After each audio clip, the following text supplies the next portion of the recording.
Cathaoirleach, along with my colleague Jennifer Murnane O'Connor, I seek leave to introduce the Children Amendment Bill 2021 that seeks to amend Section 252 of the Children Act 2001.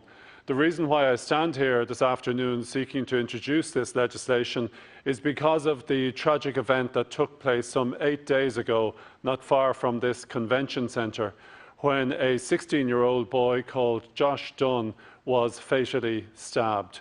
His death was a terrible tragedy for his mother Diane, for his family, for his friends, and indeed for his soccer club, St Kevin's Boys Soccer Club, and Bohemians, the club which he was also selected to play for. Regrettably, none of us will ever be able to see the great promise that Josh displayed, not only as a person, but also as a soccer player. And his loss is not simply a loss to his family and friends, it's a loss to the whole community. Unfortunately, his death underlies the fact, Cathaoirleach, that knife crime in this society is an increasing problem. We saw earlier today that a woman died in the Mater Hospital as a result of knife injuries inflicted upon her back on the 20th of January. There have been a series of knife attacks not far from this convention centre over the past 8 to 10 days. It's a significant issue. What we need to do, however, is we need to warn society, and in particular men and young boys, that it's not acceptable to carry knives. Josh wasn't carrying a knife, but he was caught up in a row as a result of someone else carrying a knife. We also need to introduce stronger legislation, and previously, Cathaoirleach, I introduced and Fianna Fáil introduced back in 2019 an amendment to the Firearms and Offensive Weapons Act to ensure that we could have an increased sentence for people who are caught in possession of knives with intent to cause harm to others. The purpose of this bill this afternoon, however, Cathaoirleach, is to seek to amend Section 252 of the Children Act that was enacted back in 2001. That section provides that in any proceedings that involve a crime committed against a child, you can't identify the child after proceedings have commenced. The piece of legislation makes perfect sense if it is the case that a child has been subjected to sexual abuse or has been assaulted. It would obviously add to the trauma of the child if it was the case that their victimhood was going to be publicised in newspapers or in the media, and it would add to the trauma of the attack already inflicted upon them. However, it was never envisaged that that provision would apply in respect of a child that had been killed.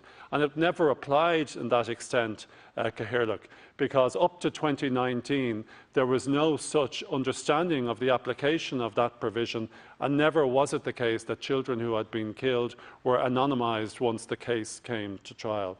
As a result of a decision by the DPP in respect of a prosecution, and as a result of a decision by the Court of Appeal on the 29th of October last, it is now the case, however, that in any proceedings where a child has been killed, the child can't be identified. Now, that has resulted in very significant harm and damage being caused. In the first instance, it is a significant issue of confusion for the public. People are informed after the death of a child, after a child has been killed, of the name of a child. And that's absolutely correct, because it's such a major issue in our society when a child is killed.